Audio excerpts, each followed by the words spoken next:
네, 동릉이들 정말 좋아하는 동릉이들 저는 내비는 그대에서 부모님이나 그리고 오늘은 과연 일본에서는 장애인들에 대해서 어떻게 생각할까요?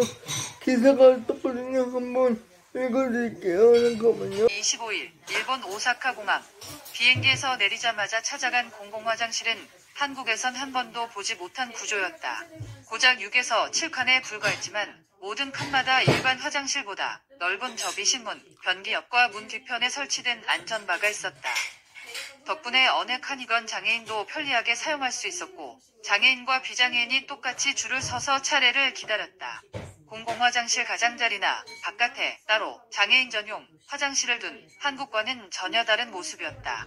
일본 서부 나라의 역사적인 사찰 중 하나인 도다이지 절 입구에 장애인을 위한 오르막길을 안내하는 표지판이 설치된 모습. 장애인을 위한 시설들은 현대식 건물인 공항뿐 아니라 745년에 지어진 오래된 문화재에도 자리 잡고 있었다.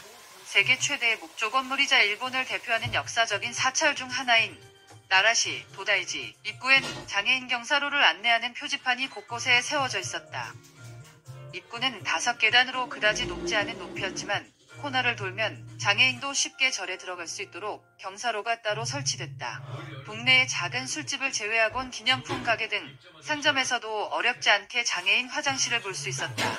일본은 2000년 베리어 프리법을 도입하며 한국보다 먼저 교통약자의 불편함을 해소하기 시작했다. 베리어 프리는 고령자나 장애인들도 살기 좋은 사회를 만들기 위해 물리적, 제도적 장벽을 허물자는 운동으로 일본 국민에겐 이젠 친숙한 용어다. 해당 법 도입으로 일본 정부는 교통약자를 위해 저상버스 도입, 엘리베이터 설치 등 약자를 위한 실질적인 움직임을 실현해왔다. 일본의 베리어 프리는 비단 물리적 장벽을 허무는 데 그치지 않았다는 점이 특징이다. 일본 장애인이 버스와 지하철, 기차 등 대중교통을 타려면 직원을 불러 접이식 경사판을 대고 탑승해야 한다. 이때 장애인의 이동을 돕는 직원도 이를 기다리는 승객들도 전혀 불평하지 않고 조용히 탑승을 마치기만을 기다린다. 일본 거리에서 흰 지팡이를 든 시각장애인, 휠체어를 탄 신체장애인을 쉽게 찾아볼 수 있는 이유이기도 하다. 일본 서부 나라의 역사적인 사찰 중 하나인 도다이지 절 입구에 장애인을 위한 오르막길이 설치된 모습. 일본인 고야마시는 대중교통에서 장애인을 돕는 직원은 절대 화를 내거나 귀찮아하지 않고 승객들도 모두 인내심을 갖고 기다린다며 일본인에겐 베리어 프리가 기저에 깔려있어 장애인으로 인해 시간이 지연되더라도 재촉하지 않는 게 일본인 특징이라고 했다. 이어 장애인을 위한 시설이 100% 모든 곳에 있다고 할 순 없지만 학창 시절을 돌이켜보면 시설이 낙후된 학교들도 꼭 장애인을 위한 경사로나 엘리베이터가 있었다고 했다. 일본에서 나고 자란 가와구치 씨는 한국에선 장애인들이 이동권 보장을 요구하며 지하철 시위를 벌이고 있단 말에 놀라기도 했다. 그는 생각해보니 일본은 거의 다 저상버스 내라며 장애인이 되지 않은 이상 그들의 불편함을 체감할 순 없는데 장애인도 항상 비장애인과 돌아다니니까 주의 깊게 생각해본 적이 없는 것 같다고 했다.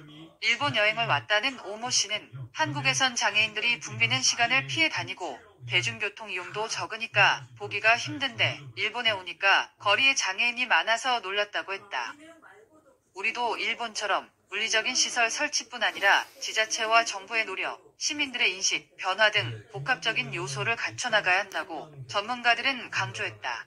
박지영 상지대 사회복지학과 교수는 장애인이 비장애인처럼 혼자 편의점을 다녀오기 쉬운 환경이 만들어져야 하는데 이를 위한 예산을 편성하고 지자체가 적극적으로 나서는 게 중요하다며 현재 우리나라는 장애인 문제가 불거져도 모니터링이 되지 않기 때문에 출근길 시위에 대해서도 부정적으로만 생각하게 된다. 이들이 왜 시위를 하고 있는지 고민할 필요가 있다고 말했다.